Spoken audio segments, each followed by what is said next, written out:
at some point it would.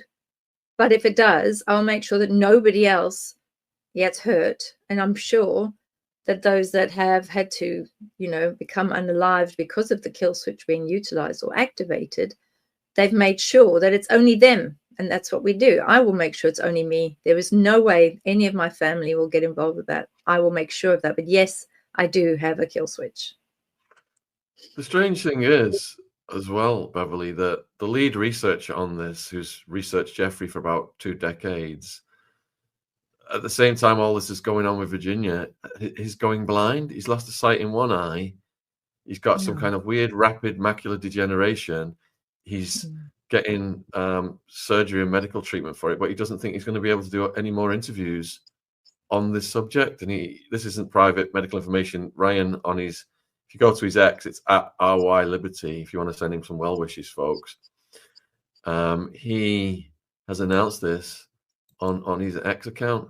In fact, I'm going to put a couple of links out there. Let me start by putting that I'm going to urge people to support Beverly and subscribe to her YouTube channel.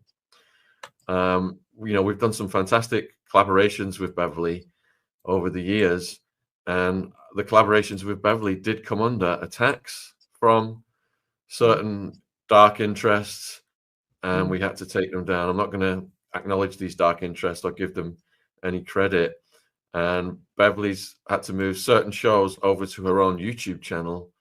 So it's very important that we support Beverly and subscribe to her channel, because she's getting such important information out that these dark forces are they've tried to shut her down on my channel, and they're trying to shut her down in general. When people get censored, you know, it's free to subscribe to a channel and show that support when people are getting censored like that. So Beverly's channel is in the live chat, and it's also in the description box if you're watching this on replay. And like I said about Ryan Dawson, if you want to send some love to him at this time when these strange things are happening to people surrounding the Jeffrey case, I'm going to put his link. Ryan D. He's only on X because he's already been banned from everywhere else. Oh, bless him. Yeah, Ryan D. I don't know Ryan, unfortunately, but I send lots of blessings and healing to Ryan. I will just add with that is that, you know, with ocular issues, because they are ocular, that's one of their favorite areas to send entities and things, shall we call them, to attach themselves to the back of your neck and weave their way through into the ocular areas. So it would be quite interesting to have a look and see whether it's a purely medical clinical issue or whether it's also esoteric issue. Yeah, I mean, Ryan has spent countless hours on this channel going back 5 years. You know, he's researched Epstein for 2 decades, and his wealth, encyclopedic knowledge, he must be viewed as a threat to the establishment with his encyclopedic knowledge. So his X link is in the live chat, folks, and his X link, if you're watching on the replay, is down in the description box if you're watching this on YouTube as opposed to X, but it's at RY Liberty. All right, so we've got 2,000 watching across all platforms. So if you have just tuned in, I'll give you the headline again, and we'll take some more questions for Beverly. If you've got any questions for Beverly, put them in the chat. So the headline is, Virginia's death sparked outrage and conspiracy theories, is one of the headlines.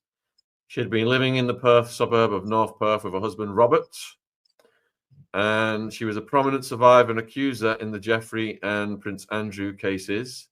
Died by unaliving herself at age 41, her family confirmed on Friday. She played a central role in exposing the international transportation network linked to Jeffrey and his associates. She was found unresponsive at her farm in Near Gabby, Western Australia. Police confirmed they were called to the residence on Friday night with early indications suggesting the death was not suspicious. So if the police were called to the residence, does that mean someone found her in the residence and alerted them? Were people present when she did this in the house and they come across her? it just begs a few questions. So she was born in the US. She rose to prominence after making the allegations against Jeffrey Ghislaine. And also she said that she was forced into these things with Prince Andrew when she was 17. And we always have to add that the prince consistently and strenuously denies this. Her family, in a deeply emotional statement today, said Virginia was a fierce warrior in the fight against SA and S transportation, and that the tolls of years of trauma had finally become too heavy for her to bear. She lost her life to unaliving after being a lifelong survivor of SA and S transportation. She was the light that lifted so many survivors. The world has lost a tireless advocate, and our family has lost a beloved daughter, sister, and mother. And it was just weeks earlier, she posted on her social media about the car crash, and her family revealed that she had not intended to share that publicly. It made international news. And of course, the establishment and the authorities downplayed the severity of the crash. And people like Lady Victoria Hervey publicly trolled Virginia on her Instagram. How bad must these trolls be feeling today, unless they have no conscience? They've just got that reptilian, psychopathic way about them, where it's just another day at the office for them, when the consequences of their actions contribute to the mental instability of a person, and then this kind of things happen. I can just see them washing themselves of any responsibility, because that's what these psychopaths do, these narcissists. Don't you agree, Beverly? Oh, I do agree. And it's, having been at the end of this sort of nonsense as well, they don't feel feathers. In all fairness, they couldn't give a flying feather on anything. This is how they are. They believe that they've won. And these types of people turn around and say things like, oh, well, she deserved it. She was unstable. She was a liar anyway. That's the sort of nonsense you're going to get from individuals. But there's so much light out there at the moment, and there's too many of us, too many survivors, way too many survivors, and people are speaking out. They're finding their voices. They are the ones that will say, right, I'm going to tell my truth. I'm going to say what happened to me, and whatever happens, happens. Because at the end of the day, these people cannot be allowed to continue, because they do continue, because they can. They're powerful. And they can threaten you, and they do threaten you. They do say, do not speak out about this. We own you. This is their favorite phrase. I hear it all the time. We own you. You cannot say these things. You cannot go out against us. You know what will happen to you if you go out against us. You know what the end result will be. Well, that's fine. If it means that this stops, then that's okay. There will be those that will take the torch, run with the torch, and be martyred. And I personally think that Virginia is a martyr, because I know that she was activated. I know she was activated to become unalived. And, there are a couple of ways that you're given options. And she would have known. She would have walked through her life. The poor girl would have walked through her life knowing that this can happen at any moment in time. So no wonder she was not feeling too happy, and no wonder she had mental health issues. Right. So Matthew Steeples, he's up and he wants to join us. And again, Matthew was a collaborator with Virginia and was also with us throughout the period of exposing these monsters. So I've just emailed him the link. We've emailed Kirby Sommers. We've got Lionel coming in. I'm waiting to hear back from Ryan Dawson. And if you've got any questions for any of us folks, please put them in the chat. Scott's saying I've got Kirby coming over. That's fantastic. Right, let's see who we've got coming in next. And I do think it is Kirby. Wow. Hi. Hi. Oh my goodness, Kirby, how are you feeling? I'm a wreck, but I'm here. I'm here.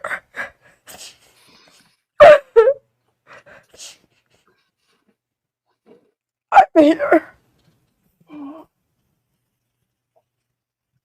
Beverly, you all right to take over, Beverly, for a minute? Yes. So in the meantime, while Shaun and Kirby go through whatever's necessary, I see Miss Donuts has mentioned to us that she's asked, Miss Donuts has asked whether she is alive and in witness protection. So, Miss Donuts, that's a really good question. I'm sure that many individuals are wondering whether that's the same. Unfortunately, no. Then these types of people, when they realize that you know too much and you become a danger, they want to make quite sure that you're not able to speak anymore. And even being in witness protection would be too dangerous. It would absolutely be too dangerous. And I think that Virginia still knew a lot. And also, I think because she was so courageous and so brave, there was no ways that she would have been told, stop talking, do this, do that. She was not a person that took direction like that. She was a fierce fighter. She would have made sure that she told the truth. You know, as they say, tell the truth, shame the devil. And in this case, isn't that the truth? Kirby, thank Yes. you for coming on. We gotta pull ourselves together for Virginia. Yeah, I've got a lot of notes. I was just doing my own live, and somebody told me that you sent me a link, and my audience agreed that I should be here with you, and so I told them to all follow me here. Thank I you. have a lot of notes because there's a lot of, as you know, and Beverly, thank you. People are saying, hi, Beverly. People are saying all kinds of things, such as she's in witness protection. No, that is not the case. Ryan Dawson, because he and I have known each other since almost, since I started in July. He and I are friends. He knows, and he has said it, and I saw his comment, and he feels that she had had enough, that there's only so much that any human person can take, and I agree with Ryan.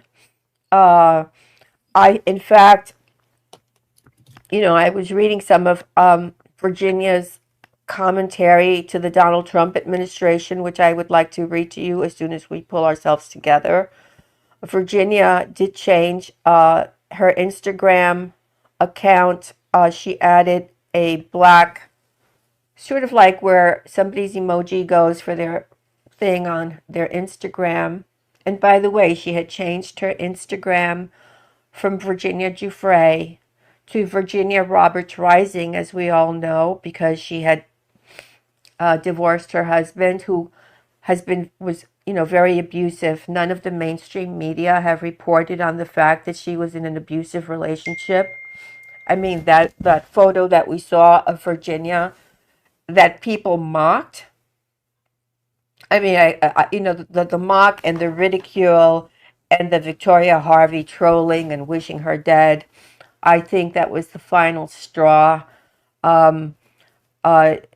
There's only so much any human person can withstand. But in that comment that the world heard when Virginia, and by the way, the 4 days that she wrote on her Insta, people do not realize, and they speak about it as if it was something that she made up in her mind. I will tell everyone here, hopefully, that this will quell the rumors that when Virginia was in the hospital, as we have all been in the hospital at one point or another, that she was visited. The different doctors make the rounds.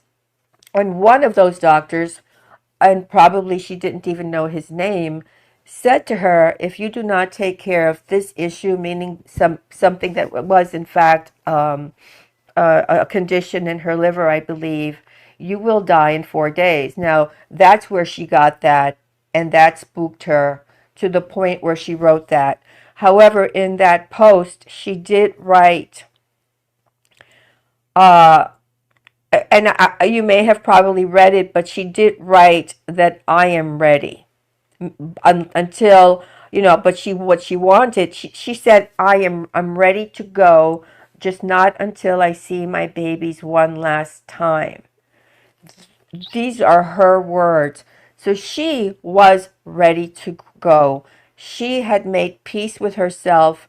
She was ready to go. She was told by one doctor that if you do not take care of this issue, you will die. And she posted this and she wrote, "I'm ready to go." She had done her job here on earth, but she wanted to see her children. In December of 2019, she did write something that is making people believe that she was unalived by external forces.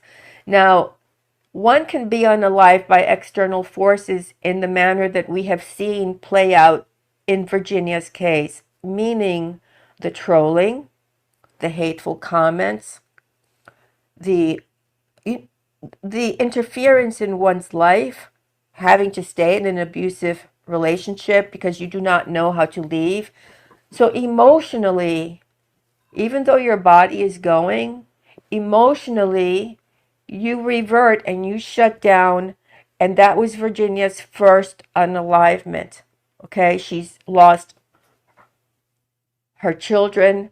She's due in court on the 10th of next month, I believe. That's when she was due in court. No, 10th of June, due in court.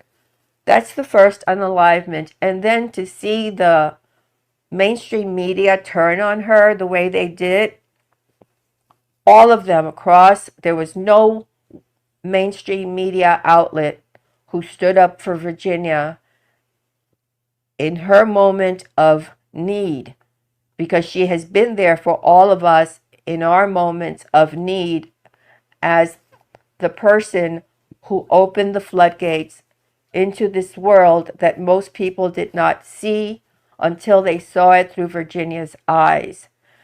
Nobody was there. The mainstream was not there. Even people who had been supportive of her were doubtful. They were like, oh, she's a liar. You know, that was the tipping point from where I sit to make Virginia perhaps say, you know what, I'm tired, I'm out of here. Is that how you feel, Shaun? Absolutely. Very well said indeed, Kirby. That ties in with what I've said today, what Beverly said. And we have also just been joined by Matthew Steeples. Thanks for coming on, Matthew. Hello and good afternoon or good morning to you from Saint-Tropez, and I'm very sad to hear this news. It's an absolute tragedy for her family, and you know, this lady fought against this injustice for so long, and you know, eventually something does wear you down, and eventually people cannot cope anymore with that, and obviously the fallout of her marriage and everything else has been as a result of all this attention that she's had over the years, and you know, all the speculation and you know, all these terrible people that did very bad things to her, and it's just absolutely tragic, isn't it? It's absolutely devastating. The poor lady, you know, she's obviously had problems with seeing her children, and that probably escalated the situation. You know, if you can't see your own children, and you know, her own father didn't travel to see her. I don't know why he couldn't have got on an aeroplane. You know, there's all sorts of things that obviously built up here, and in the end, the lady just couldn't take any more of it. That's very, very sad.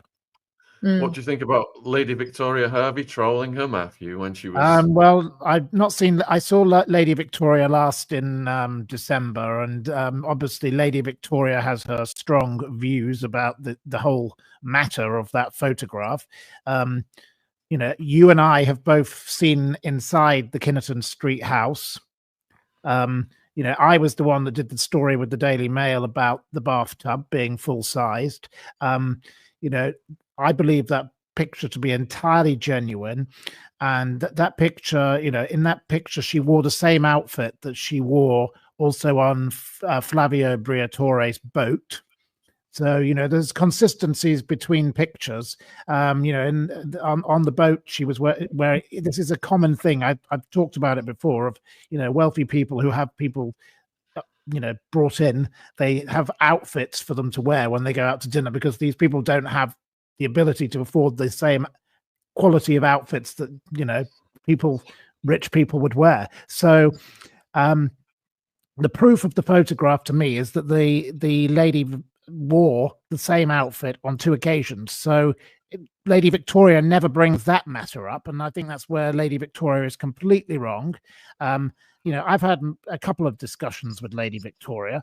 You know, I think Lady Victoria should keep her mouth quiet now. I hope at this very moment she realizes that it's time for a bit of silence from Lady Victoria, and lets the family of this poor girl grieve in peace. I think, you know, that her life was a car crash of horrible things, and it's absolutely time that her family are now allowed to grieve in peace, I say. Yeah, horrible things. Sorry. Yeah, I absolutely agree with you. Everything that you've said, particularly about the outfits. You know, when I was sent out on a job to go to service somebody particularly wealthy, they would provide unbelievably gorgeous Yes. outfits, but then they take them back. Yes, including all the jewelry and everything. It's amazing, all the jewelry and everything. So you get into these glad rags, and then you meet these individuals on the job, and then, you know, when you come back, you've got to give it back to your handler. Your handler takes it, and you put whatever you had on, because I mean, I certainly never had clothes like that. So I'm so glad you brought that up, because that is equally, you know, actors I know, anytime they go to a film premiere, the clothing companies and the jewelry companies give the clothes, because of course it's in their benefit to have people in those clothes. So it's a similar thing. But if you're in the association of very rich people, and you're somebody who's brought in as a bit of an extra, and that's the way that Ghislaine and the dreadful man did that, of course you can't have them dressed in, you know, streetwear. You know, you've got to be dressed appropriately, otherwise something will look wrong. So that was why she was given those outfits to wear. And of course, if they were going to Tramp nightclub, you know, it's not the kind of place you go to in a pair of trainers. It's just not how it is. So yes, you're completely right about, and you know, you've experienced it yourself, and I think that's quite an interesting point. I know a lot. And hate to give Lady Victoria Hervey any attention, but she's actually issued a statement, and she has said, let me get this pulled up for you guys now. I'll put a lot of people are asking, who the hell is this woman? I'm gonna. So Lady Victoria, whilst you're trying to find your statement, is the daughter of the Marquis of Bristol, who was, of course, himself a jewelry thief. He went to prison. He lived in Monaco for a lot of the time.